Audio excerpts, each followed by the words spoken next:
টেক্সাসের সুলতান বলতে পারেন। দাম চাচ্ছি হলো 1.5 কোটি টাকা। দর্শক, আপনাকে যদি প্রশ্ন করা হয় বাংলাদেশে কোরবানির বাজারে সবচেয়ে দামি গরুর দাম কত, নিশ্চয়ই আপনি উত্তর দেবেন 10 লাখ, 20 লাখ কিংবা 30 লাখ। কিন্তু দর্শক, এবার লাখ নয়, দেখা মিলেছে 1.5 কোটি টাকার গরু, যার নাম সুলতান। ওর আমরা আসলে এবছর নাম দিয়েছি সুলতান, টেক্সাসের সুলতান বলতে পারেন। আর ওর আমরা আসলে দাম চাচ্ছি হলো 1.5 কোটি টাকা। হ্যাঁ দর্শক, ঠিকই শুনেছেন। কোরবানির বাজারে প্রতি বছর কোথাও দৃষ্টিকারে শাহিওয়াল, কোথাও রাজস্থানী, নিয়মে না থাকলেও হাটে ওঠে বিশাল দেহি ব্রাহ্মা। আকারে ছোট, দামে বেশি হলেও নজর কাড়ে ভুটানি গরু। সব মিলিয়ে কোরবানির বাজারে ক্রেতা দর্শনার্থীদের নজর কাড়ার চেষ্টার কমতি থাকে না খামারিদের। এখন আপনারা যে গরুটা দেখতে পাচ্ছেন, এটা হলো একটা গ্রে ব্রাহ্মণ।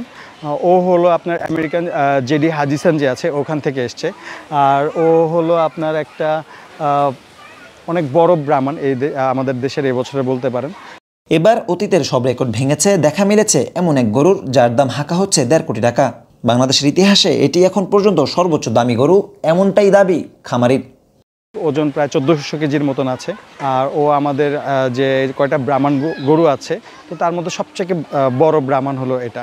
দেশের সবচেয়ে বড় এগ্রো ফার্ম হিসেবে পরিচিত সাদিক এগ্রোর কাছে ছিল এই গরুটি। মার্কিন যুক্তরাষ্ট্রের ব্রাহ্মা জাতের গরু এটি। মাংস বা ওজনের দিক থেকে নয়, বংশমর্যাদার কারণেই এই গরুটির দাম এত বেশি। ব্রাহ্মণ যে গরুগুলো থাকে ওদের দেখবেন আপনার গায়ে একটা সিল থাকে, যেমন আমরা আগে বলেছি নোবেল 962/7।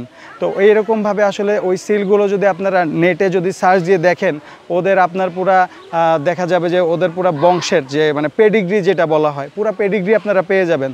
রাজধানীর সাদিক এগ্রো থেকে 1.5 কোটি টাকার এই সুলতান সহ 3টি গরু 3,25,00,000 টাকায় কিনেছেন ঢাকার এক ক্রেতা। হোসাইন আহমেদ, দৈনিক করতোয়া, ঢাকা।